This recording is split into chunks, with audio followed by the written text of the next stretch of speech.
Hi friends, कसे आहात तुम्ही सर्वजण? आज मी तुम्हा सगळ्यांना सांडग्याची भाजी करून दाखवणार आहे. आज डे 4 चॅलेंज आहे, लक्षात आहे ना? थोडंसं माझ्या व्हिडिओ यायला उशीर झालं, पण काही हरकत नाही. हरभऱ्याची डाळ आणि मुगाची डाळ 2 ते 3 तास व्यवस्थित भिजून घेतलेला आहे. डाळ 2 पाण्याने धुवून भिजत घातली होती. हरभऱ्याची डाळ आधी वाटून घ्यायचं. ती एका ताटामध्ये काढून मग मुगाची डाळ वाटून घेणार आहे.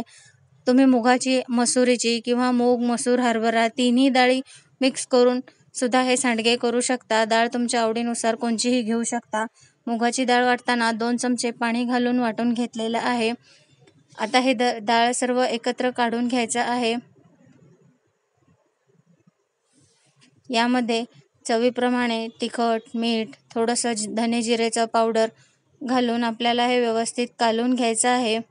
कालवण्याच्या आधी एका चाळणीला किंवा स्टीमर असेल तर स्टीमरला थोडंसं तेल लावून आपल्याला पातेल्यामध्ये पाणी घालून हे वाफवण्यासाठी ठेवून द्यायचं आहे. आता हे डाळीचं मिश्रण आपल्याला कालवून घेऊन यावर छोटे छोटे सांडगे घेऊ शकता. तुम्ही बघू शकता अशा पद्धतीने चाळणीवर हाताने छोटे छोटे सांडगे तोडून घेत आहे. चाळणीभर झालेले आहेत. कुठे कुठे जागा दिसती तिथे तिथे थोडे थोडे छोटे छोट्या आकाराचे सांडगे घालून घ्यायचे आहेत. हे काय एकावर एक घातल्यानंतर सुद्धा काही चिटकत नाही, काही नाही. झाकण काढून व्यवस्थित आपल्याला 10 ते 15 मिनिट वाफ काढून घ्यायची आहे. तुम्ही बघू शकता सांडगा अगदी व्यवस्थित शिजलेला आहे. कढईमध्ये 2-3 चमचे तेल घालून आता आपल्याला सांडग्याचा रस्सा करायचा आहे. त्यासाठी 2-3 चमचा तेलामध्ये 2 तमालपत्र, टमाटे, मीठ, तिखट, हळद घालून आपल्याला हे सर्व व्यवस्थित परतून घ्यायचे आहेत. जर तुम्हाला माझे व्हिडिओ आवडत असल्यास माझ्या व्हिडिओला लाईक, शेअर, कमेंट करायला अजिबात विसरू नका. माझी रेसिपी अगदी खूप छोटे छोटे असतात, जास्त काही मेहनत सुद्धा लागत नाही. खोबऱ्याचं वाटण घालून घेतलेलं आहे. मागच्या व्हिडिओमध्ये हे वाटण कसं करायचं तेही दाखवलेलं आहे. ज्यांनी कोणी बघितलं नसेल त्यांनी अवश्य जाऊन बघा. थोडंसं झाकण टाकून वाफ काढून घ्यायची आहे. मसाल्याला व्यवस्थित असं तेल सुटेल.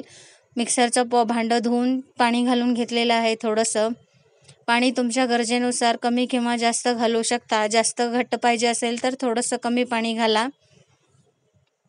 पातळ हवं असेल तर भरपूर घाला. आमटीला उकळी आल्यानंतर किंवा रश्श्याला उकळी आल्यानंतर हे सर्व सांडगे आपल्याला यामध्ये घालून घ्यायचे आहेत. 1-2 ते 3 उकळी आली की जेवणासाठी सांडग्याचा रस्सा तयार आहे.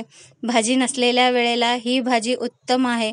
भात, चपाती, भाकर कशासोबतही खा, मस्तच लागते.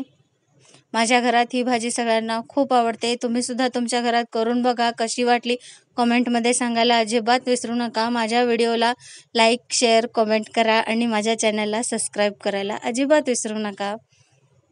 तुम्ही बघू शकता मस्त अशी रसरशीत सांडग्याची भाजी तयार आहे.